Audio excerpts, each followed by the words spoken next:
Radio centro video. Vytarai, tai kaip vertini Martyno aktorinius sugebėjimus, pavyzdžiui? Nu, pasakysiu, jis mane maloniai nustebino, nes aš iš jo nieko nesitikėjau. Realiai žinau, kad aš patyręs, aš jau 92 metų vaidinu filmuose ir kai pamačiau jį, tai Vintai net visi kraipė galvomą, taip, tai čia matosi, kadangi per radiją į šonus ir sakė, Brad Pitt. Martynai, kaip tu vertini šiuo atveju Vytaro aktorinius sugebėjimus? Aš dar anksčiau pradėjęs kino karjerą, nes mano buvo televiziniam filme debiutas 83 metais televizijos spektaklį Raganaitė per LTV tais laikais.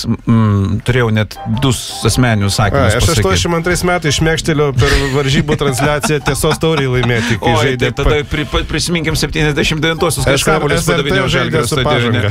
Taip, bet Vytaro pasirodymas buvo įspūdingas, kadangi Vytaras turėjo visiškai sunkiai suvokiamą gyvenimo prasmės beieškančio žmogaus vaidmenį.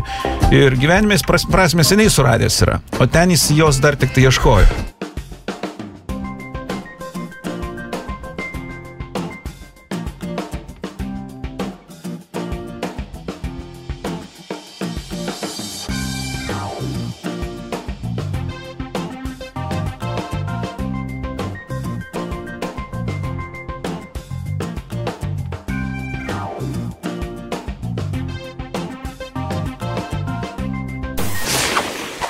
Įsijunk gerą nuotaiką.